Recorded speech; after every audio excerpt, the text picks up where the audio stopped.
Okay. So welcome to our, our second meeting. Although we have to do this virtually, I didn't really feel like it was a good idea to bring everybody together to one room. So we're going with it virtually. So here's our agenda for today. So welcome. We had a little bit of fun with some songs. We actually have a guest speaker that I'm going to turn this over to here in a few minutes, and I'll stop sharing my screen and let her talk. We're going to talk a little bit about the first few weeks of school. If you remember at our beginning of the year at our beginning of the year meeting, I talked about one of my goals is that we're going to do high leverage practices. So this month we're going to go over some positive behavior supports, some things to remember, and then we'll have some questions. So I'm going to stop sharing, and I'm going to let Rhonda take this over. So Rhonda Mumford is from DDSN. I had a conversation with them a few weeks ago, and I sent you guys out some stuff that she had sent me, but she's just going to do a little talk about what services are available and what things DDSN can offer. So Rhonda, if you actually want to show your video, that would be good. Okay. Hello, everyone. Good afternoon. I hope everyone's doing well on this Tuesday after a holiday. So it feels like a Monday, I'm sure. So what I'm going to do is, let's see, try to figure this out, how to share my screen.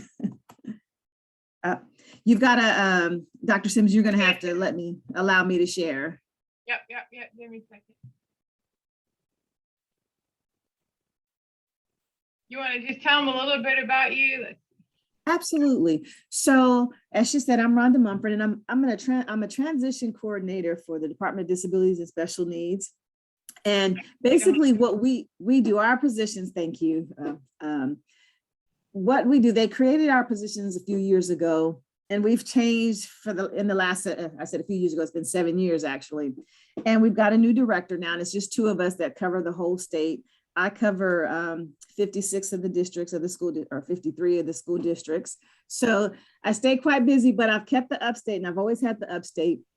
And we're just trying to revamp some things. Our goal is to make sure that our kids, our population, intellectual disability, those that are on the autism spectrum or have a related disability, some of our lower end LD kids, or, some OHI kids also qualify too for our services. So what we want to do is make sure that parents and teachers are educated on the services that we offer and the importance of getting them connected as early as possible. We initially said transition age 13 through 21, and we're finding because there's a wait list, and it is a very long wait list, and they don't want us to give a time frame, but it could be anywhere from 4 to 10 years that they could be on this wait list. So we want to make sure that parents get their kids connected to DDSN if they feel like they're going to need services, because we're an adult agency. So we are looking at lifelong services, whereas some agencies they're short term, but we get them when they finish school. We want it to be very seamless when they come out of high school, that either they are working or have a place, they have some services in place when they finish school. One of our goals this year is to do more voc rehab referrals. So, and I'm going to talk a little bit more about that with the releases and for our release of information and our VR referrals. We have started talking with the Department of Ed and trying to partner with them and get a better relationship with voc rehab. And we have a pretty good relationship with voc rehab, but we want to kind of work in tandem. We want to make sure that all of our students are getting the services that they need. Sometimes we find voc rehab doesn't always work with the ID population, some of our self-contained classes, and even now, we have the credential now, so they work a little better with the credential kids, but we want all of our kids to have a life that looks as normal as possible, like our lives, that we go to work and we have, meaningful relationships within that. So our goal is to make sure that every child is connected, that should be connected to DDSN, and also being referred to voc rehab, so that we can kind of help and monitor that they get some of those work trial experiences and pre-eds. And I think most of our students now are getting the pre-eds, the pre-employment training. So we want to encourage that. I sent Dr. Simmons some forms, and I think she mentioned she sent them. So I'm going to go ahead and share my screen, and we're just going to go over these real quickly. I won't, So keep in mind too, Rhonda, this is our elementary group. So these are our okay. groups. So what are some things that they can do? Oh, Yeah, this is our okay. elementary. The next group is the middle and the high school. Right. So I think we disregard may the voc have rehab right now. We don't need the voc rehab, right. and we want, but that will come. We want to prepare parents still to know that that our goal going forward, and especially we recognize some of the kids now that we might recommend for self-contained or already in self-contained. We want parents to know that our goal is for employment be the first option for them. So let's start now. A lot of times we have parents, and you elementary teachers will know that we're all very protective of our babies when they're this young. So we want these kiddos to get connected early so that there are services in place so that we can start answering the questions for the parents. Sometimes we have parents who won't follow through on applying for services. Well, in this instance, if we start early, and this is why I'm talking to you as elementary teachers, we need to start a whole lot earlier getting them connected. Because if we have a 13-year-old and we just reach out and the wait list is 10 years, they finish school. What if they stay in school until 21? But what happens in those 2 years that they're not in school? So we want to start talking to parents earlier, getting folks educated, you as well, to know what services they are. So we're going to go over the waiver. So what I would need from you elementary teachers, let me share my screen, is still a release of information. I'm sorry, let's see here. I think we want screen 2. Let me share that. Okay. So Dr. Simmons, can you see that? Is that a? Yeah. Okay. We can see. It's just the email that I sent. It was easier to click on these. This form here is the release of information. And it says Rhonda's ROI. That's the release of information that we want parents to fill out. And it doesn't matter how early you fill this out, because what we want to do is find out if they are connected to DDSN. And if they're not, we want to get them connected, because sometimes parents will say, oh, well, they had EI, so we've already gone through DDSN. Well, what happens if they don't request to be put on the waiver wait list, and we'll talk a little bit about what the waiver is, then their cases are closed by the time they're 7 or 8. And when they get to middle school or high school, parents think everything is fine, and it isn't, because the case has been closed. Because when they get early intervention, it doesn't just automatically put them on the waiver wait list and make them eligible for a waiver. So they have to request that by their case managers. So what this form will do is you fill this out, and for every individual teacher that returns this to me, I will send you a spreadsheet of all of your students that I got the release on, let you know whether or not they're connected to DDSN or if they need to be connected.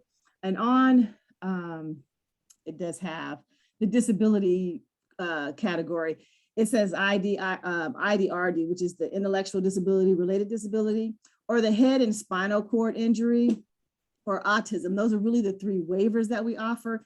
But you can have the parents, or you as a teacher can tell me what actually classification they are. They could be OHI or whatever the case may be, whatever their disability is. We need to know that, because that will be on the spreadsheet, and it helps me to say, well, usually we don't work with LD kids. Now, I always say, if you have an LD child that's, maybe a little lower and it's kind of questionable, we would think, well, it could almost be ID mild. I always tell those parents, go ahead and apply too, because they look over, when they're making a decision for eligibility, they're looking over time. I know when the kiddos are little like this, we don't have a whole lot of information to go on, but a lot of times there's psychological, there's information that tells us that they should be eligible for our services. So this form here, all of you should have. If you have a kiddo that's IDRD or, on the spectrum, or you just think that maybe they might need some services and some supports later, then fill this out, and you can just scan or email it back to me. You can mail it to me. I don't think my address is on there. So I think we're just emailing them now. Just send it back to me. And as I get them, then I send you a spreadsheet to let you know where everyone is. Also, there is a how to apply. It has the 800 number for those who have not applied for DDSN, but you think they might need those services. That was in the email, some of the sheets that I sent. And then we have some frequently asked questions. I'm going to just jump to this because I don't know how many of you are familiar already with DDSN. This doesn't answer every question, but it gives you some idea of who we are. You know, what is the Department of Disabilities and Special Needs? A lot of times our parents and some teachers don't even know. I remember when I first started teaching in South Carolina, I had never heard of DDSN, and oh my gosh, I referred someone by someone else, another teacher said, oh, refer them to DDSN. I didn't know about wait lists, didn't know who they were. And when the parent found out that their son was already getting ready to exit out of high school, he was 20, he's getting ready to be 21. She was very angry. So I didn't have the answers that parents ask or teachers need to know. So I created this frequently asked questions. And of course, this isn't the end all to everything. If there's more questions, you're always, everyone hopefully has my email, you're able to contact me. But this is, what are the services we provide? Early intervention, respite services, at-home support. How do you apply? When should you apply? And we say 13, by the time a child reaches 13, which begins transition. However, as I said, you guys need to start talking with parents now. I think it's great. The earlier we can start getting them connected, the better. And then why should you apply? Well, because we are, like, as I said earlier, we're a lifelong agency, and we want to make sure when our kiddos come out of high school that they have supports in place, whether it be employment in place, or if they, employment supports, or they need housing or anything like that. The things that we offer, we want to make sure those things are in order, especially we don't know the way the world is now. We want parents and our kiddos to be taken care of when that time comes. So it has just different questions. Why should you apply? And what is a waiver? The waiver, and please forgive the language on this. We've been having a discussion about this. This was on our website, the institutions, when we talk about institutions, waivers were at a time, they used to put our kiddos that had ID, you know, we called them MR back then, they would put them in an institution. We don't do that any longer. And that's what the waiver was created for, is to give people the freedom to have services within their home, within their community. So we do definitely need, I don't know of too many people that are going to institutions now. So we definitely need to work on the language there. So when you read what is a waiver and you say that they would otherwise be institutionalized, please know that that's just, they just haven't changed the language when it comes to waiver. But what it is a funding to provide services for our kiddos when they finish high school. Now, one thing I do want to say, if you have a, you know, I know you're K through 6 or K through 5th, whatever the elementary age is, we want to make sure, sometimes these kiddos get waivers when they're that young, and parents will say, oh, I don't want the waiver, you know, they're not finished with school.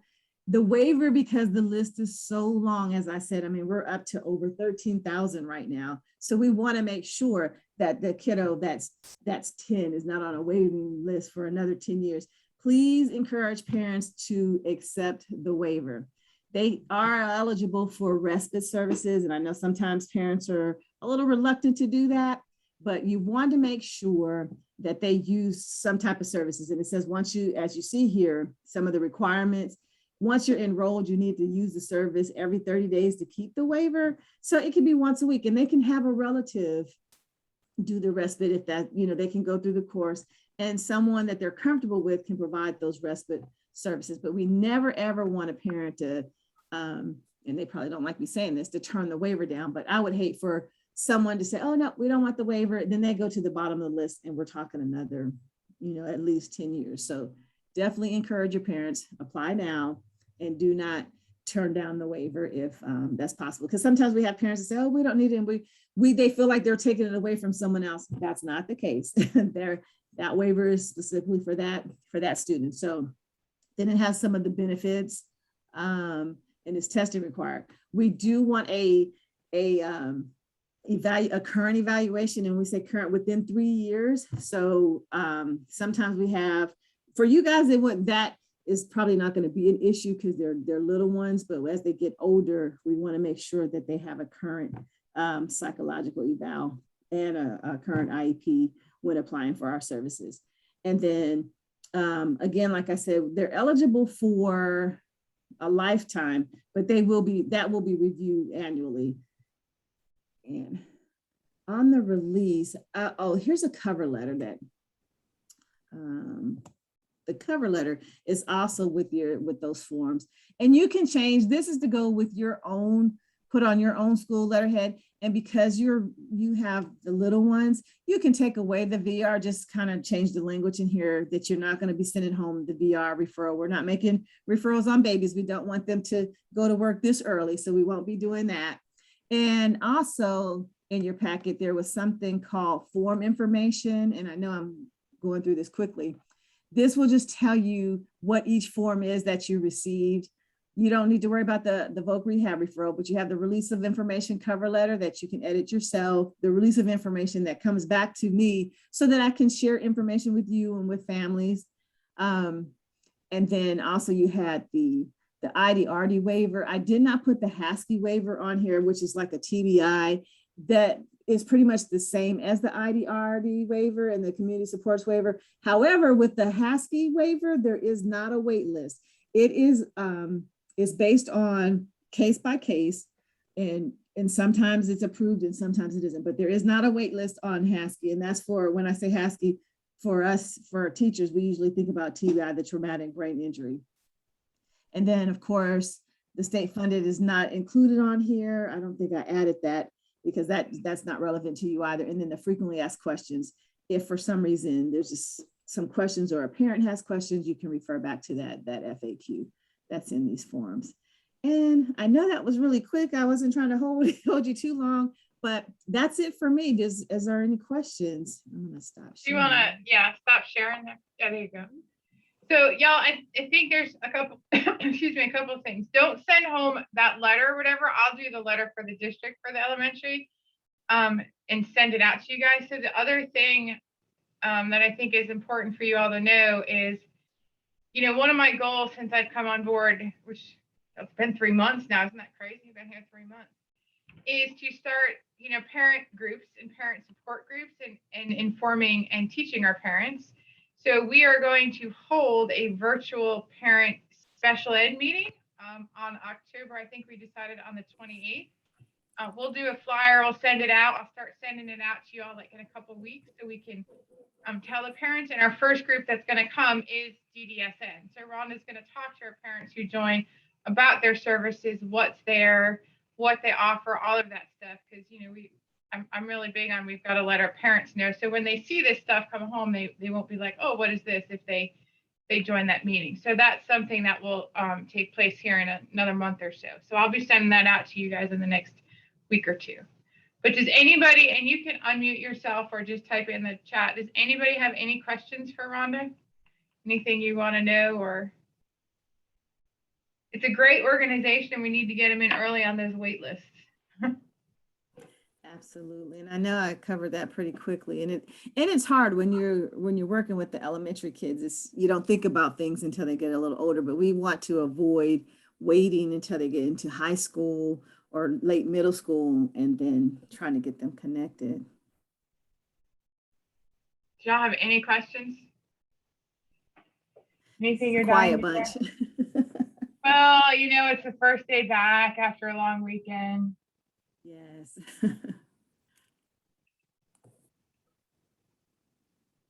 Can you give me back host controls, Rhonda? Okay. How do I do that? Let's just go to my name and participants, and then you put make host. Click on more. Okay. Oh, I see. There we go. Okay. I learned something today. How about that? Yeah. Well, we thank you, Rhonda, for joining us. Sure. And I'll see you again in a little bit for the next group. Okay, well, thank you so much. And if I think everyone has my email. If not, just send them if they later have questions. Feel free to contact me. Thank you. I'll check it out. All right, thanks. Bye-bye. Thanks, Rhonda. Bye. Okay. Let me pull up the chat here again. I can see. Okay, if you guys have questions, just type them, but I'm going to keep rolling. I'm going to keep rolling forward. So I just wanted to kind of recap the first few weeks school. So I think we all feel the same. Like, it has been wild, y'all, right? It has been crazy out there. I think this is I know this is year 26, and this has probably been the wildest start of the school year I've had yet. So I just wanted to tell you a little bit and keep you up to date on what we've done here in the few weeks. So Ms. Stroudy has now joined us for an additional day in speech. So she's with us 5 days a week. Woohoo! We are welcoming and have welcomed Hannah Dutton to Pendleton L in our multi-categorical class as the teacher. She's taken over for Ms. Butler. So woohoo, we're excited she's here. Mitra has already begun evaluating students, right? Mitra, she's been busy. We've held multiple IEP meetings for students for placement, such as Renaissance Academy or moving students to self-contained. I've had a ton of medical homebound requests. And the most important thing is that we have survived. The other things is I have been out to your schools multiple times. Y'all, I am trying to stick to a schedule, but it has been a big challenge just because of all the immediate needs, especially with nurses and COVID and all that I work with Mr. Christopher on. So that's sometimes I just have to kind of stop and drop. But once things settle, I plan on visiting and being on that weekly schedule. Crystal, although she doesn't want to talk, she has been working hard on our transfers and cleaning up Power School. So if you look now, your students you should be seeing their information in Power School, their contact information. So when you do your notices of meeting, that information does pull. I think, and Crystal, correct me if I'm wrong, you have all of the elementary schools done at this point. Yes, all elementaries. I'm still working on the middle school and high school. Right, so those are all for your current caseload. So we got to make sure we've worked with Dr. Winfrey to make sure that your registrars, whoever puts that information in Power School, is putting that in correctly. But Crystal's gone back and done all the previous ones. Gail, of course, has been working through Medicaid and keeping us on track, as well as reconciling all my spending for you guys. Right, Gail? Yes, and Dr. Simmons is spending the money. No, but it's all for you and our students. They asked me to. So one of the things, like I said, I talked about at that first meeting just a month ago was about high leverage practices. So I just want to take a few minutes and talk a little bit about this. Obviously, one of the things we are dealing with tremendously right now is behavior. With all of our kids coming in with we got some 5-year-olds that just can tear up a school in a heartbeat, right?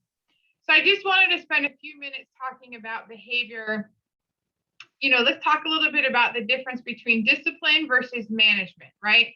So discipline is that practice of training people to obey the rules, a code of behavior, using punishment to correct disobedience.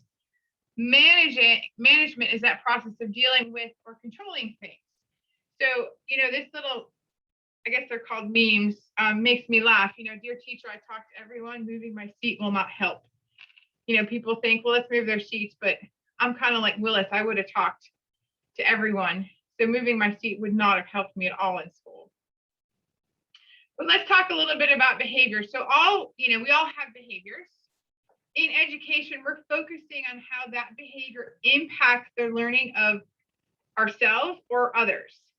It's not judgmental. We're supportive in nature. Behavior must be observable and not inferred. So when supporting behavior, student control is not assumed. We can't assume that our kids have control. When we're looking at that behavior and data, there's lots of different ways to collect it. And this made me laugh too. I started to add anecdotal notes about each student's behavior to my grade book.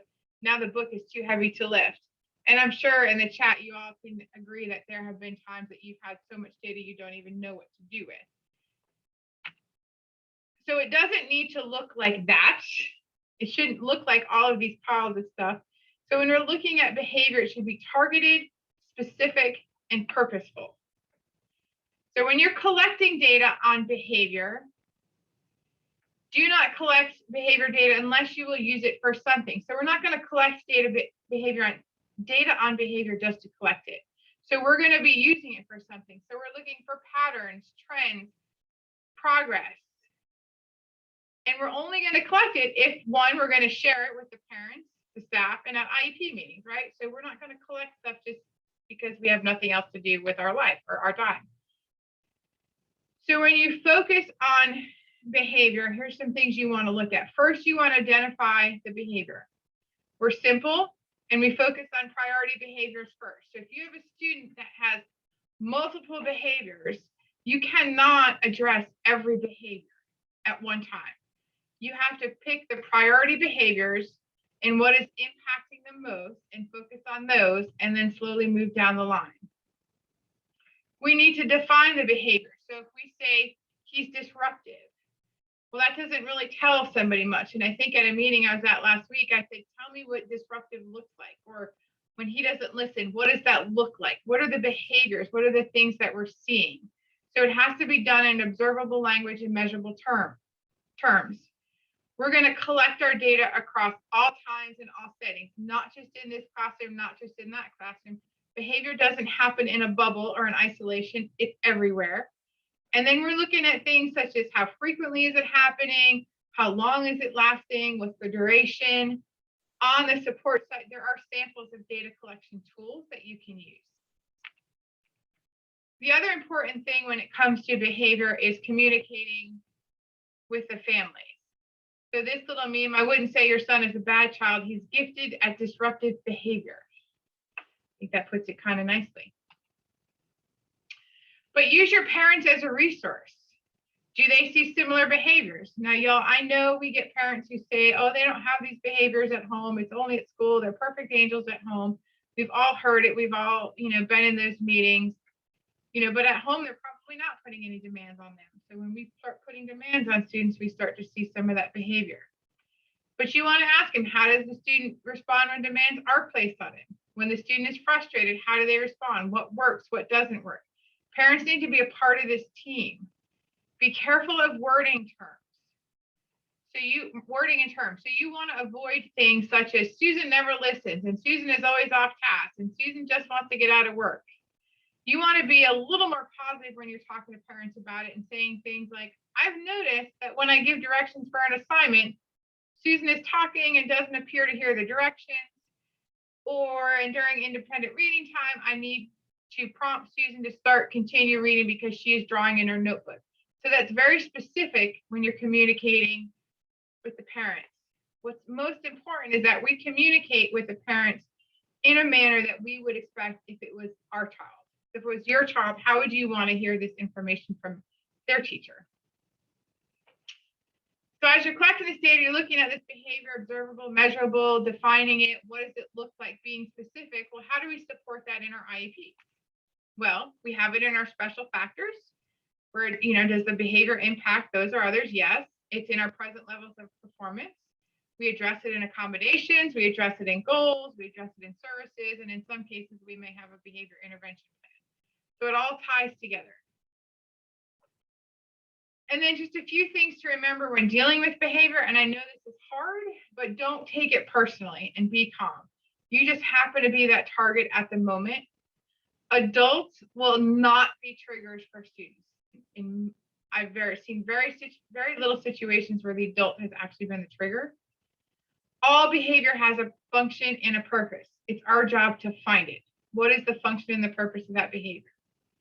Behavior may increase with intervention before it decreases. Remember, as we see changes and we start to implement things and we're consistent, I always tell people, fasten your seatbelts because it will always increase before it starts to slowly decrease. The other thing is to be consistent. Even when you're having a great day, you need to be consistent. So you can't be, the wicked witch from the west with the big wart on her nose one day or his nose, and then the next day, let the same behavior slide. So it has to be consistent every day. Everything we do is based on data. It's not based on feelings. We want to define behavior like it's a dead man's test, right? If a dead man can do it, it's not a behavior. Do not expect more from students with FIBs or BIPs than the rest of the student population. And then supporting the behavior does not approve of the behavior, but it's a means to replace the behavior. So dealing with all of these behaviors that are coming in right now and that we've seen in the last few weeks, I just wanted to take a few minutes just to kind of go over some of that stuff, because I know it's hard. I know the behaviors we're seeing, but it's that consistency, it's that not taking it personally, it's that supporting our students that's really is going to help. So just some things to remember. We are, just so you know, we're not going to be here for an hour, but some things to remember. Make sure you are projecting your IEPs at your meetings. I know this may be new for some of you, but it is really difficult to sit in a meeting with parents or other people and not even be able to see the documents that are being talked about. So we really need to have rooms or places where we can project those on the, I guess they're what are they, Clear Choice or Smart Boards? I forget what they're called here. Beginning with annual reviews. Remember, we talked about this. You are to be sending a draft home 7 days prior to the meeting. That is across the board. So we had decided that starting with annual reviews this year, we're sending that draft home to the parents 7 days prior to the meeting. Keep collecting your baseline data. Our 4.5 weeks will soon be upon us, and we'll be meeting as teams to look at that baseline data. Make sure that our students have been receiving their service from the first day of school. Make sure you're documenting your service. Remember, those IEPs start day 1 of school. So what was it, August 17th, we should have had services in place. Make sure you're getting your original signature pages to Crystal to upload and file. At this point, all our caseloads should be accurate and team leads should be set. If you're still having difficulties, let Crystal know. Remember your Medicaid consents. Gail, you want to pipe in anything else there about Medicaid?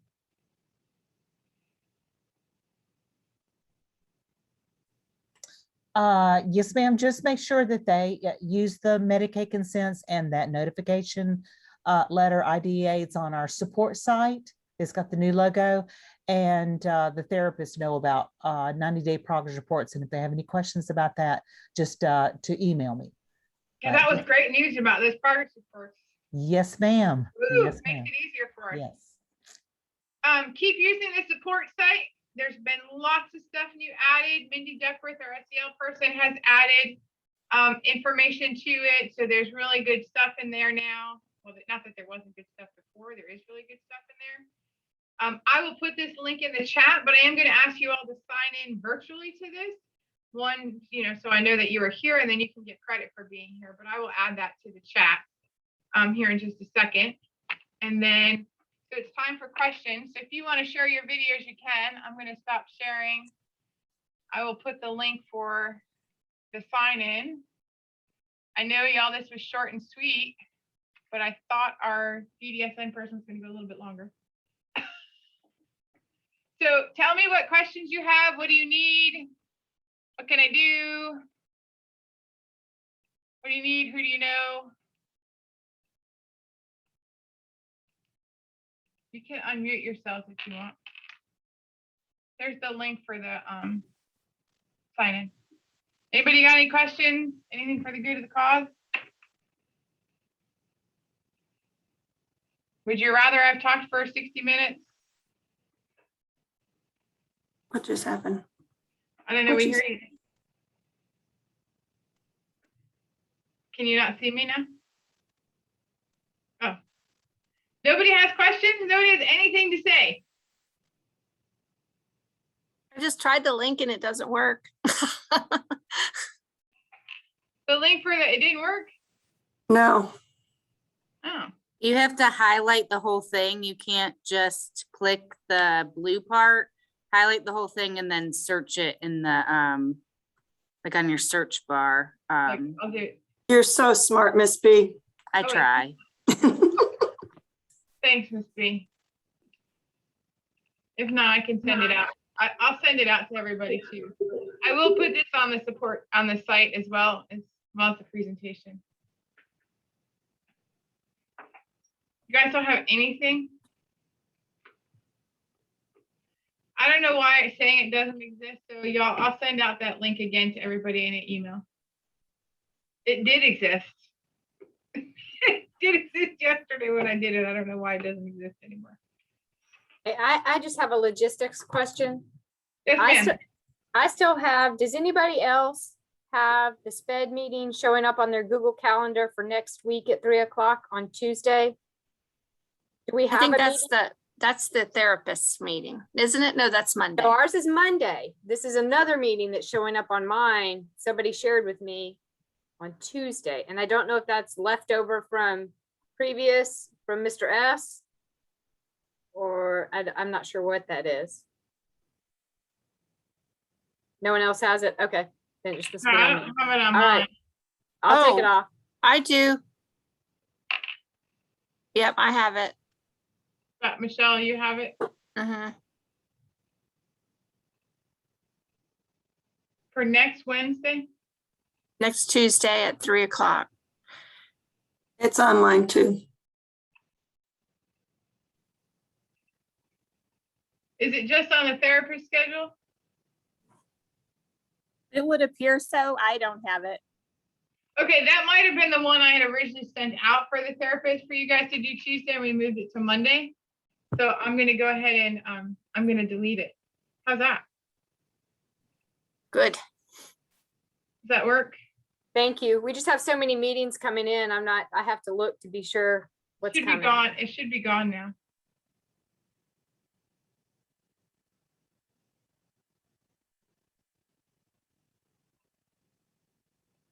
So my folks that I'm ordering the SRA for, we can't order the materials until I get all the funding from the state. But I'm working on setting up that training for y'all. So we should have that hopefully in the next couple of weeks. And then we'll get those programs out there and get rocking and rolling.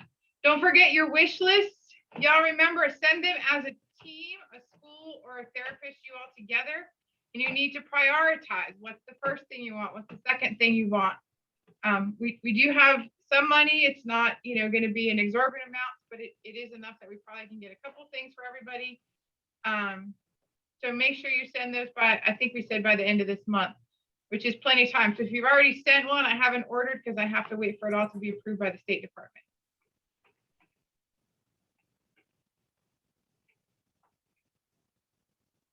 Any other questions? For CPI next week, that's 4 to 7. It is 4 to 7. It's at Pendleton L in the gym. You will get paid for your time, but it was really the only time we could get everybody in a space that was big enough to get everybody retrained or recertified. Is there going to be food or should we bring our own snacks? So we'll have snacks and drinks there. We're not going to provide dinner, but we'll have snacks and drinks there.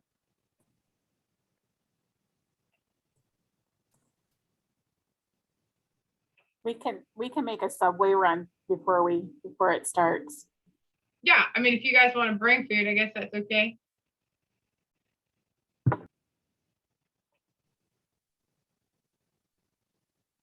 Any other questions, y'all? Yeah, I don't know what you guys are talking about.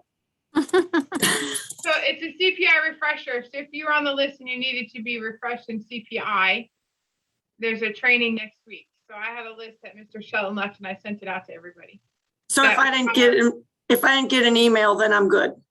Correct. Yeah, if you didn't get anything, you're good. And welcome to us 5 days a week, Christy. Yes. I am so excited about that, Christy. That's great. Yes, I am too, because it's going to be a little hard to do it in 4.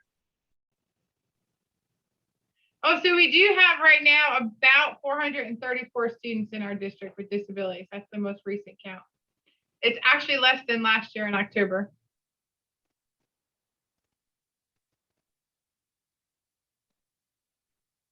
Any other questions? Anything good for the cause of the group? Melita, you don't have anything you want to share with us?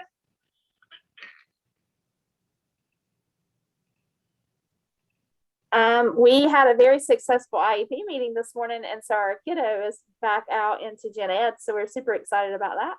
Woo, woo. Get the France moving our kids out. Love it, love it. Oh, they had some kids, it was in Haley's class, right? That scored like in the 60th or higher percentile in math. Wow. Yeah, so they are moving along, that team over there with starting to move those kids out into general ed, and we got some great things happening. We really do. Are y'all starting to see behavior calm down a little bit? Well, I was just about to say, we're thankful for Mindy. Yes. Very thankful for her. She's been a wonderful addition to the team for sure. Yeah, and you all know if you would like Mindy to come out and observe a child or something like that, all you need to do is send her an email. And she'll be happy to come out and work with you and give you some recommendations. And she's all about, she's not going to give a recommendation that she's not willing. If she says, hey, I think Johnny needs a visual schedule, Mindy's going to make that visual schedule for you. So she's very good about that. So I don't know if this is like your meetings last year.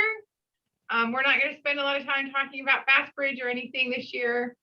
This is really what these meetings are going to be about, just sharing information, doing some high leverage practices. We'll refocus them each month. Therapists, I know I'm going to meet with you for a little kind of chat and talk together separately. If you have anything you all want to add to it or make sure I cover, please just send me email. We'll get it in there. If not, we're good to go unless you guys have anything else.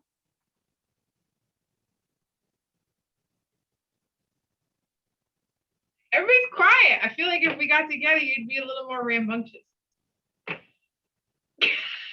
It's hard to be sassy on Zoom. I mean, you know, Tammy Hamilton, somehow I think you could find a way to be sassy anywhere, and on Zoom wouldn't be different. True that. True that. I'm right there with you. I could be sassy too. It's all good stuff.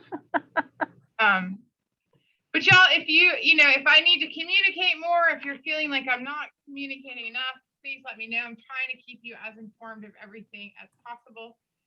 I even keep Gail and Crystal in a lot of the loop. They have to listen to me vent sometimes, right, Gail and Crystal?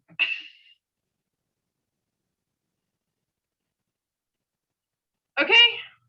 Well, hey, y'all have a great rest of the week. I'll see you all out in your schools this week. Tomorrow I'm in leadership, so I won't see anybody tomorrow. Well, except Melita and principals, I'll see you tomorrow. All right, y'all. Have a great week. Thank you for a good meeting. I feel like it was quick, but you're welcome. Bye, y'all.